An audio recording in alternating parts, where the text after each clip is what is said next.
Il y a des décisions, des choix de vie. Quand vous les faites, on ne change pas d'avis. Ne rentrez pas dans la ville précédente que vous avez quittée parce que les choses ne marchent pas encore là où vous êtes. Restez. Ne revenez pas sur vos décisions d'entreprise si vous les aviez prises pour les bonnes raisons. Persistez. Je vais vous raconter l'histoire qui va vous faire rire. En 1976 ou 76 pour les francolâtres, 3 jeunes Américains travaillaient très dur dans un garage de voitures sur un projet connu aujourd'hui au nom de Apple ou iPhone, Macintosh, bref. Il y avait Steve Jobs, que vous connaissez tous, le visage de Apple, Steve Wozniak, le technicien, et Ronald Wayne, l'un des tout premiers investisseurs de Apple. Ronald Wayne, avec ses connaissances en finance, a écrit le premier contrat de partenariat entre eux et a dessiné le tout premier logo de Apple.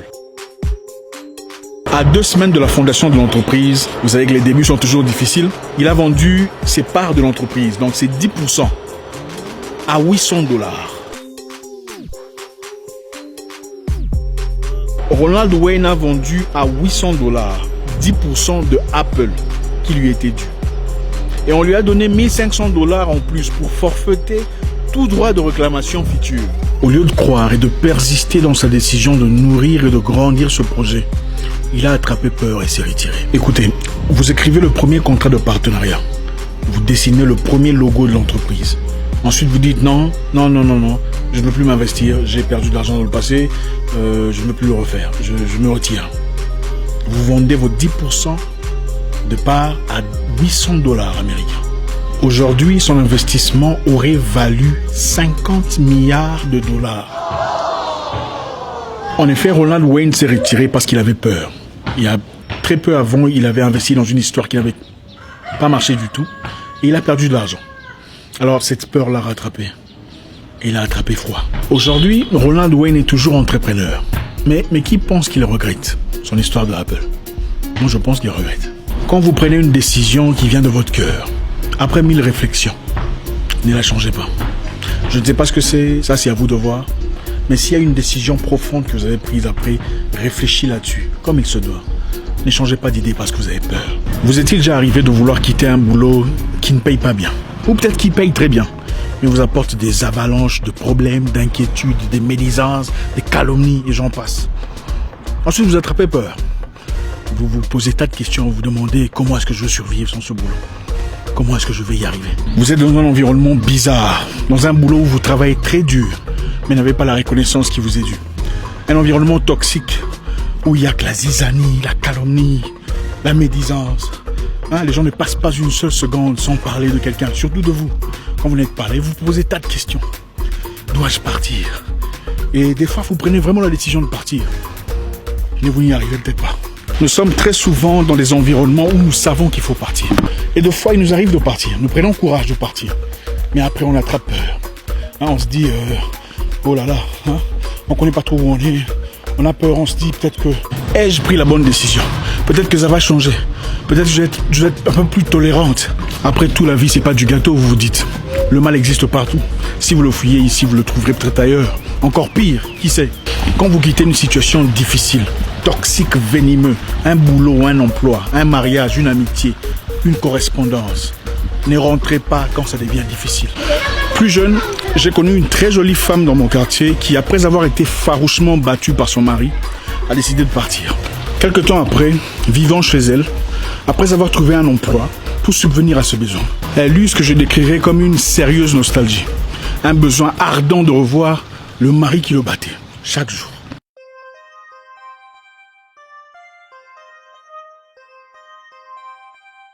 La jeune dame partit demander conseil à l'une de mes proches. Et on lui dit, fais très attention. Cet homme a failli te tuer. Tu as été à l'hôpital pendant 3 semaines. Tu veux rentrer? Tu en es sûr? Est-ce que tu as pris le temps de réfléchir? Vous savez, il y a ces gens qui demandent conseil, mais ils savent déjà ce qu'ils veulent. Si vous lui dites déjà ce qu'il pensait, là, il se sent réjoui. Mais si vous osez dire le contraire, de ce qu'il pense ou de ce qu'elle pense, malheureusement, vous faites partie de ces personnes qui vous demandent conseil en ayant déjà une réponse personnelle, en ayant déjà leur propre avis. Des gens qui aiment entendre ce qu'ils veulent entendre. Elle s'est justifiée disant, c'est un homme, il va changer, je vais prier, tu sais. 2 jours plus tard, il est rentré chez son homme qui lui manquait tellement. 2 semaines plus tard, c'est à la morgue qu'on est allé la chercher. Il y a des décisions dans la vie, quand on les prend, on ne change pas d'avis.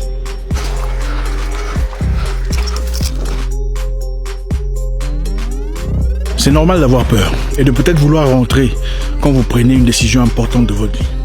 Mais sachez que beaucoup de personnes ont perdu beaucoup de choses après être rentrés dans les endroits où ils n'étaient pas censés rentrer. Vous savez, dans la vie,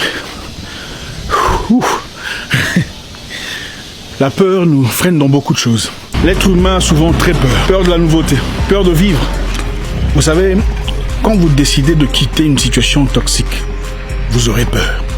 Vous serez frappé de frayeur. Mais c'est comme ça que le cerveau humain est programmé. Au fait, le cerveau humain n'aime pas le changement. Même quand c'est pour son bien, il résiste. Écoutez, ça pourrait être n'importe quoi.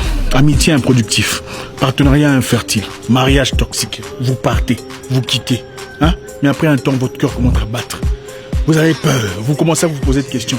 Peur de changer de projet, d'idée, parce qu'on a l'impression d'être trop vieux. Peur de changer d'ambition. La peur nous rattrape tout le temps. N'échangez pas d'avis seulement parce que vous êtes mal dans votre peau. Il y a une raison logique pour laquelle vous avez quitté cet emploi. Il y a une raison pour laquelle vous avez abandonné cette amitié. Il y a une raison pour laquelle vous avez voulu un changement radical dans votre vie. Changez d'avis parce que vous avez compris après 1000 réflexions que cette correspondance est ce qu'il vous faut pour l'instant. Ne changez pas d'avis par émotion, par peur. Oh mon Dieu, qu'est-ce que je vais faire? Je vais faire où? Je vais travailler où? Comment je vais faire pour subvenir à mes besoins? Cet homme est le seul homme que je connais. Ou tout ça, il a toujours fait ça. Malgré le mal qu'il vous apporte, malgré les battements, malgré les... Vous avez quitté un homme marié, avec qui vous avez été illégalement depuis un temps. Maintenant, vous avez peur. Vous commencez à penser à repartir. Ne rentrez pas. Ne rentrez pas, tenez dur. Prenez courage. Vous aurez peur. Et la vie vous frappera de frayeur. Mais ayez le courage de continuer. Le courage de tenir tête. La vie est dure. C'est comme ça. Quand on change de conditions, on change de situation, on décide de faire quelque chose de positif dans sa vie, on quitte un boulot qui ne nous apporte rien que le drame, la douleur, la trière, les malheurs.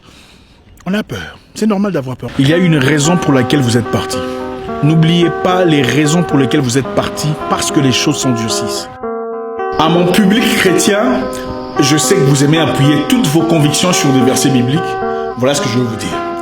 Moïse sortit les enfants d'Israël d'Égypte, pas par plaisir, mais parce qu'ils vivaient une souffrance véritable. Ils étaient battus, asservis, assujettis et avaient un sérieux besoin d'un changement véritable.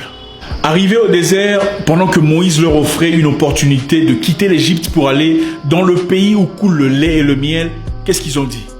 Ils ont commencé à se plaindre. Ah non, d'ailleurs, où on va, on ne mange que la manne. Ici, les choses sont dures. En Égypte, d'ailleurs, c'était facile. On pouvait avoir de l'eau à boire, on pouvait manger des raisins. La vie était plus facile.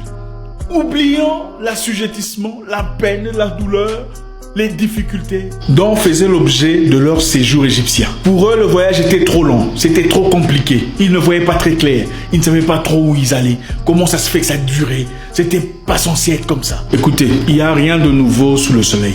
Ce que nous vivons aujourd'hui a déjà été vécu dans le passé quelque part. Le changement, même quand c'est positif, apporte toujours la peur, la frayeur, l'inquiétude. Devenons forts et solides, sachant que demain sera meilleur. Il y a une raison pour laquelle tu as quitté cette situation. Ne rentre pas. Vous n'êtes pas un chien qui avale encore une fois ses propres vomissures. Soyez brave. Je ne sais pas quelle décision vous avez prise, mais si c'est nécessaire, restez-en fidèles. On ne change pas des décisions de vie par peur, par émotion ou par nostalgie. On les prend et on grince les dents. En 61, après avoir lutté pour l'indépendance des Congolais, Lumumba a été poursuivi dans le but d'être exécuté. Il avait la chance de s'évader, mais il s'est décidé de rester discuter avec les militaires qui le poursuivaient, espérant les convaincre. Il avait été arrêté, ensuite exécuté. Je respecte son choix de mourir martyr, un choix noble. Mais moi, je serais parti. Tu ne raconteras pas tout aux enfants, n'est-ce pas? Tu leur diras simplement que j'étais arrivé 50 ans trop tôt.